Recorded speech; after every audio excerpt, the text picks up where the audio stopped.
Democratic presidential candidate Joseph Biden today faces a controversy. 3 weeks ago at a debate at the Iowa State Fair, he used phrases identical to those delivered by British Labour Party leader Neil Kinnock.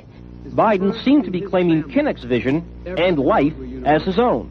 Why is it that my wife, who's sitting out there in the audience, is the first in her family to ever go to college? Why is Gladys the first woman in her family in 1,000 generations to be able to get to university? My ancestors who worked in the coal mines in northeast Pennsylvania don't come up after 12 hours and play football. 8 hours underground and then come up and play football. It's because they didn't have a platform upon which to stand. There was no platform upon which they could stand. The notion that every thought or notion or idea you'd have to go back and find and attribute to someone, I think is, quite frankly, ludicrous. The problem here is that Senator Biden told his audience he'd just been thinking about these things, and he failed to give any credit at all to his famous British speechwriter. You know, I was thinking on the way over here. Now, that's a little too much, because, as you point out, what's behind the words? What's there? And a lot of people, the rap on Biden has always been that it's just a surface. I should have said, to paraphrase Neil Kinnock, it's the only time I didn't, and all the times I've ever used it.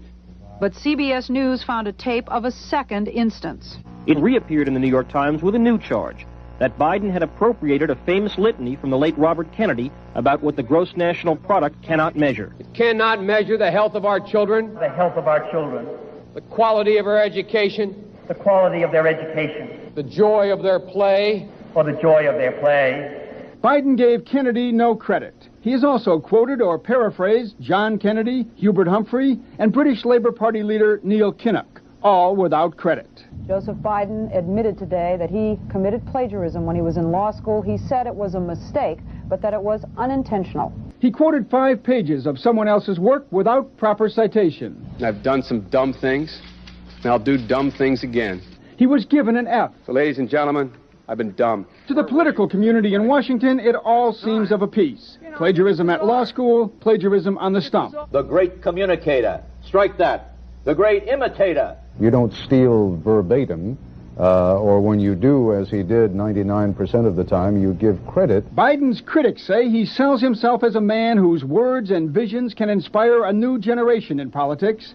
But if the thoughts, phrases, and visions really belong to others, it's a form of false advertising. Is it a wise idea, though, to take something that personal, anyway, from another politician and try and appropriate it to your own campaign? I think it was a stupid thing to appropriate material that was really very personal, that was someone else's. Most people didn't know who he was, you know, Joe Biden, and now they're going to say, oh yeah, he's the guy who plagiarized. That's a lot of people.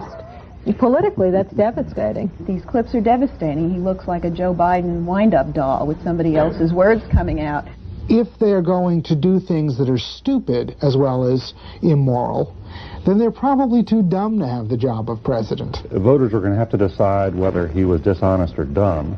Senator Joseph Biden may have more explaining to do. The new questions stem from taped remarks of Biden during an April campaign appearance in New Hampshire. I went to law school on a full academic scholarship, the only one in my class to have a full academic scholarship. Went back to law school and in fact ended up in the top half of my class. I was the outstanding student in the political science department at the end of my year. I graduated with 3 degrees from undergraduate school and 165 credits, only needed 123 credits. Biden now concedes he did not graduate in the top half of his law school class, that he does not have 3 degrees from college, and that he was not named outstanding political science student in college. Newsweek says Biden actually went to school on a half scholarship, ended up near the bottom of his class, and won only 1 degree, not 3. Joe Biden ranked 76th in a class of 85 at the University of Syracuse Law School. I mean, this guy comes off this whole thing as a flyweight. Now Biden says Newsweek is right. His memory had failed him. And I'd be delighted to sit down and compare my IQ to yours if you'd like, Frank. Joe Biden was victimized by the truth. Bye-bye Biden. He may not know it yet, but I think this is going to be very difficult for him to recover. Is Joe Biden dead meat, yes or no? I think so. Bob? It's in terminal condition. Terminal. Eleanor? Yes, unless he comes in third in Iowa. Morton? Dying. I say dead. We'll be